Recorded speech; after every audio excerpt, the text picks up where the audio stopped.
राजधानी दिल्ली में नाबालिग की बेरहमी से हत्या करने वाले साहिल के दिमाग की अब जांच की जाएगी। दिल्ली पुलिस आरोपी साहिल का साइको एनालिसिस टेस्ट कराएगी और इसके जरिए यह पता करने की कोशिश करेगी कि आखिर उसके दिमाग में क्या चल रहा है। दिल्ली पुलिस के सूत्रों के मुताबिक साइको एनालिसिस टेस्ट यानी कि PAT टेस्ट के जरिए पुलिस ये जानने की कोशिश करेगी कि उसके दिमाग में चल क्या रहा था।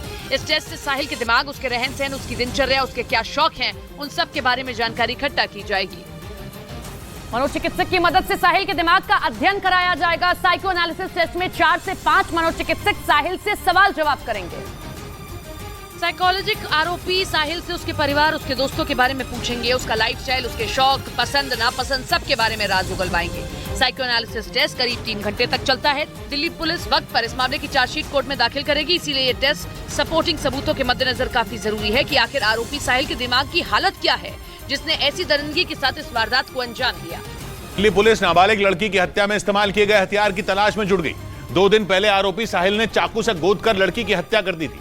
पुलिस सूत्रों का दावा है कि आरोपी ने वारदात को अंजाम देने की प्लानिंग बहुत पहले से कर रखी थी और इसीलिए उसने करीब 15 दिन पहले चाकू खरीदा था। पुलिस सूत्रों के मुताबिक पिछले कई दिनों से आरोपी साहिल लड़की को मारने की फिराक में था।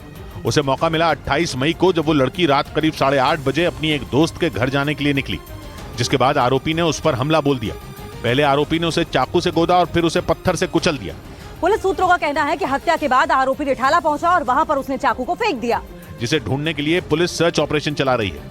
पुलिस का कहना है कि चाकू फेंकने के बाद आरोपी साहिल यूपी के बुलंदशहर चला गया था, जहां से पुलिस ने उसे गिरफ्तार कर लिया। दिल्ली पुलिस के सूत्रों ने यह दावा किया कि आरोपी साहिल कई लड़कियों के साथ संपर्क में था। आरोपी के कई दूसरी लड़कियों से जुड़े होने की यह जानकारी उसके इंस्टाग्राम चैट से मिली और पुलिस सूत्रों का कहना है कि इसी वजह से नाबालिग लड़की साहिल से नाराज थी। पुलिस के मुताबिक उस नाबालिग लड़की का पहले एक बॉयफ्रेंड था, जिससे उसका ब्रेकअप हो गया था।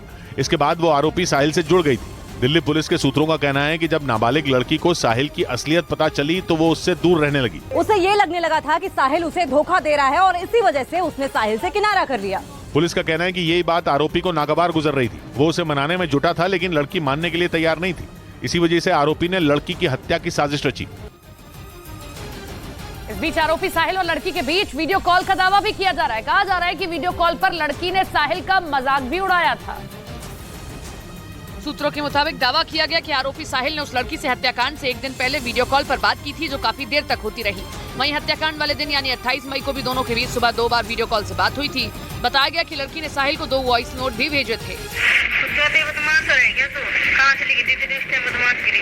दावा किया गया कि ये वॉइस नोट लड़की ने साहिल को उस वक्त भेजा था जब लड़की के दोस्त अजय उर्फ झबरू ने साहिल को धमकी दी थी। दिल्ली के रोहिणी के शाहबाद देरी इलाके में हुई नाबालिग लड़की की हत्या के पीछे लव ट्रायंगल भी बड़ी वजह हो सकती है। यह दावा दिल्ली पुलिस सूत्रों की तरफ से किया गया। हालांकि पुलिस आरोपी को रिमांड पर लेकर हत्याकांड की गुत्थी सुलझाने में जुटी है, लेकिन सूत्रों का दावा है कि लड़की की हत्या के पीछे लव ट्रायंगल एक बड़ी वजह हो सकती है। पुलिस सूत्रों के मुताबिक पूछताछ में साहिल ने बताया कि उस लड़की का अजय उर्फ झबरू नाम के लड़के के साथ अफेयर था, जिसकी वजह से वो लड़की उसे छोड़ना चाहती थी। लेकिन झबरू का कहना है कि उसका नाबालिग लड़की से कोई लेना देना नहीं था। वो मेरे पास 27 तारीख को आई थी।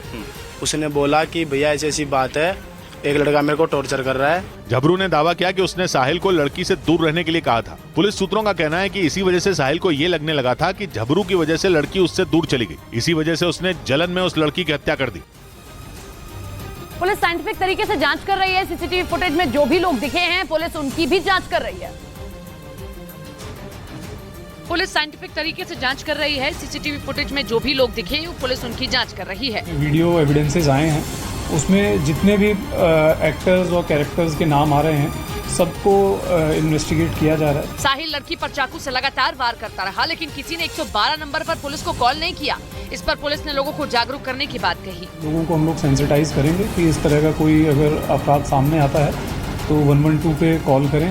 उधर दिल्ली पुलिस के सूत्रों के मुताबिक आरोपी साहिल ने पूछताछ के दौरान नाबालिग लड़की की हत्या का जुर्म कबूल कर लिया।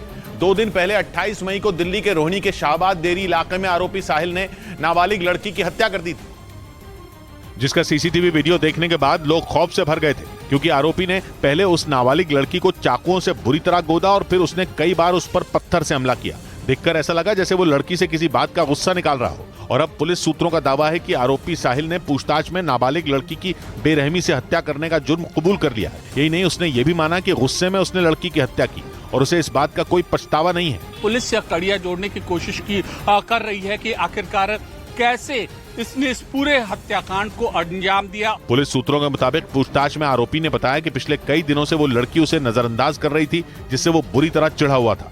आरोपी साहिल के गुस्सैल और हिंसक बर्ताव की वजह से उसके घर वाले पिछले कुछ साल में कई बार अपना घर बदल चुके हैं। पुलिस सूत्रों का दावा है कि पूछताछ में साहिल ने यह बात कबूल की कि उसने गुस्से में आकर इस हत्याकांड को अंजाम दिया। यानी वो शुरू से ही गुस्सैल और हिंसक प्रवृत्ति का है। इसी वजह से उसके घर वाले पिछले कुछ साल में कई बार अपना घर बदल चुके हैं। इस बीच न्यूज 18 की टीम रोहिणी के शाहबाद देरी इलाके में मौजूद उस पते पर पहुंची जहां पहले साहिल का परिवार रहता था। पड़ोसियों से बातचीत के बाद ये पता चला कि साहिल के झगड़े की वजह से उसके परिवार को यहाँ से घर खाली करना पड़ा था। ये 2-2.5 साल पहले यहाँ रहते थे और फिर उसके बाद खाली कर दिया। रीजन तो पता नहीं, बहुत पहले एक बार ही लड़ाई हुई थी बस। पुलिस सूत्रों का यह भी दावा है कि कुछ महीने पहले भी साहिल के झगड़ों की वजह से उसके घर वालों को अपना घर बदलना पड़ा था। इस बीच दिल्ली पुलिस अब नाबालिग लड़की की बेरहमी से हत्या करने वाले आरोपी साहिल के दिमाग की जांच करवाएगी, क्योंकि जिस तरीके से उसने सरेआम सड़क पर उस लड़की की हत्या की, उसे देखकर लोगों की रूह कांप गई।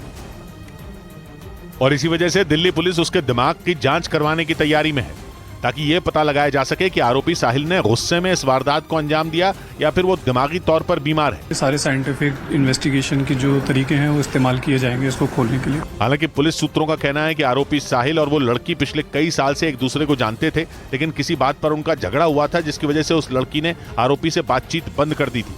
पुलिस सूत्रों का दावा है कि इसी वजह से साहिल उससे नाराज था।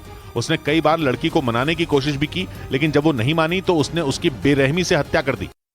दिल्ली में नाबालिग लड़की की सड़क पर हुई हत्या की खबर सुनकर प्रधानमंत्री नरेंद्र मोदी भावुक हो गए।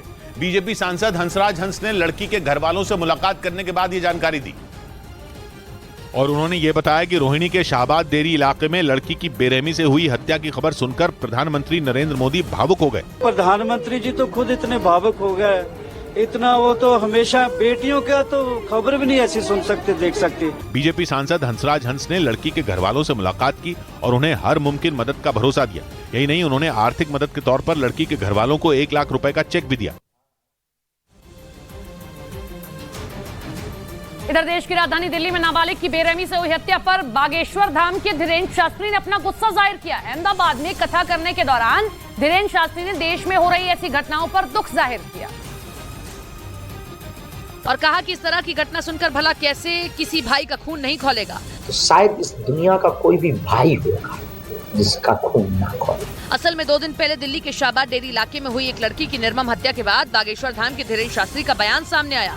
उन्होंने कहा कि ये खबर देखने के बाद उनका खून खौल गया। इसके साथ ही उन्होंने सनातन धर्म का जिक्र भी किया और कहा कि इसीलिए हम भरोसा हमारे सनातन पर करते हैं। हमारा सनातन मारने वाला नहीं, बचाने वाला।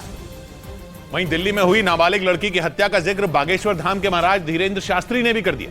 अहमदाबाद में उन्होंने इस घटना की बात करते हुए इसे लव जिहाद बताया और एक बार फिर अपने भक्तों से हिंदू राष्ट्र बनाने के लिए आगे आने की अपील कर दी। इस अमानवीय कृत्य के खिलाफ हैं और ऐसे लोगों को जवाब देने के लिए अब हिंदुओं को चूड़ियां पहनकर नहीं, घर से बाहर निकलना ही पड़े। न्यूज 18 से बात करते हुए धीरेन्द्र शास्त्री ने साफ कहा कि वो सनातन धर्म के लिए बोलना बंद नहीं करेंगे। भगवान नाम से शांति मिलती है क्या शांति, ये उनको निर्णय करना चाहिए। दिल्ली में हुई नाबालिग की निर्मम हत्या के मामले की जांच दिल्ली पुलिस लव जिहाद के एंगल से भी कर रही है।